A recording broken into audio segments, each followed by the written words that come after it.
¿Alguna vez te has preguntado por qué Jesús, luego de su resurrección, debió estar entre los apóstoles 40 días?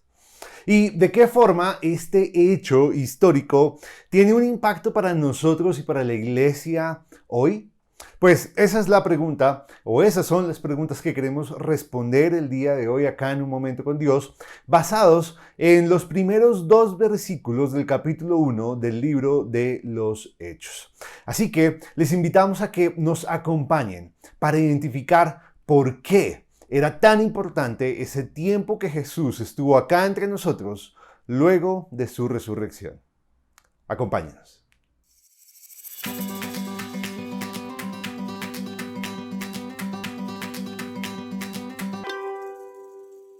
Es muy interesante que Lucas, quien escribió inspirado por el Espíritu de Dios el libro de los Hechos de los Apóstoles y el Evangelio que lleva su nombre, comienza este primer libro, este libro de los Hechos de los Apóstoles, haciendo referencia a lo que él escribió en el Evangelio y diciendo que en él registró todo lo que Jesús comenzó a hacer y a enseñar. Porque con ello nos ayuda a entender que la obra y enseñanza de Jesús son la base de nuestra fe cristiana y de la iglesia. Porque este libro que narra la historia de la iglesia, al comenzar de esta manera, nos ayuda a entender que el Evangelio de Jesús es la base de nuestra fe y del ministerio cristiano.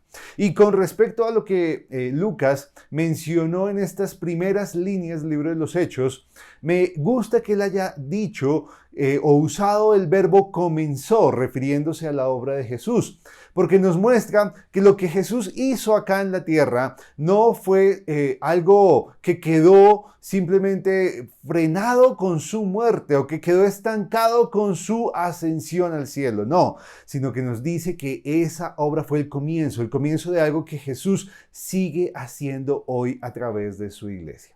Además que Lucas haya dado testimonio de Jesús aporta argumentos a favor de la veracidad y seguridad de nuestra fe. Porque aunque Lucas no hizo parte de los 12 apóstoles y al parecer tampoco de los discípulos de Jesús durante su vida, su testimonio sobre él es una prueba que se une a muchas más para que nos sintamos seguros de nuestras creencias en el Hijo de Dios.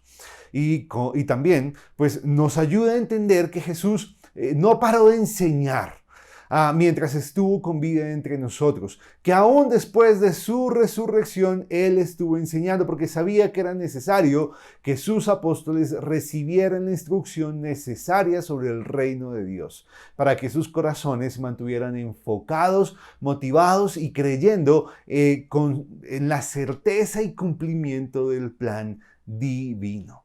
De igual forma, era necesario que estos hombres recibieran de él mandatos muy importantes, recibieran de Jesús mandatos muy importantes que definirían el curso de la iglesia. Tan importante era esto que el texto griego nos ayuda a entender que casi que esos mandamientos eran un requisito que Jesús debía cumplir para poder ser recibido arriba en el cielo por el Padre. Pero ¿por qué fue importante que Jesús le diera a los apóstoles estos mandamientos? Porque como sabemos, Jesús no fue un escritor de libros o un productor de videos y contenido para redes sociales. No, Jesús fue y es el Salvador, el Maestro y el Señor. Por lo que le encargó en otros la misión de reproducir su obra y enseñanzas. Y llamó a estos 12 hombres para que estuvieran con él, predicaran su mensaje de salvación y fueran el fundamento de su iglesia. Pero ¿qué tiene que ver esto con nosotros hoy? ¿Cómo nos impactan estas verdades que Lucas nos narra en el primer capítulo del libro de los Hechos?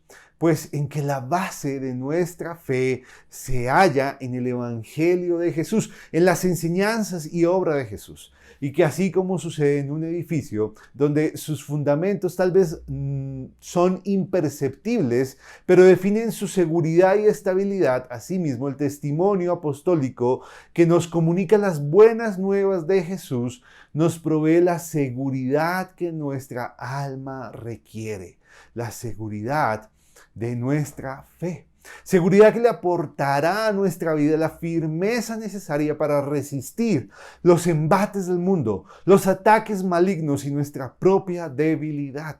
Porque como lo dijo Jesús, separados de Él no podemos hacer nada. Así dependemos de todo aquel, de aquel que es la vid y que es la raíz que nos mantiene firme, dando fruto aún en medio de la tempestad. Así que hermanos, la firmeza, la base de nuestra fe cristiana se halla en el Evangelio de Jesús y la obtenemos gracias al registro y testimonio apostólico que está en las Sagradas Escrituras para que a través de la palabra de Dios, a través de ellas, podamos nosotros afianzar nuestra fe, creer con seguridad en la verdad del plan divino de salvación y redención para el mundo y para nosotros. El éxito de nuestra vida cristiana dependerá de la firmeza con la que nosotros tomemos y aceptemos el Evangelio de Jesús. Así que hermanos, que Dios nos ayude, que Dios nos bendiga y nos permita cada vez más anclar su palabra en nuestro corazón, para que nuestra vida le dé la gloria a Él y sea un instrumento que lleve a muchos a creer en su palabra y en su vida y obra. Que Dios nos bendiga. Hasta luego.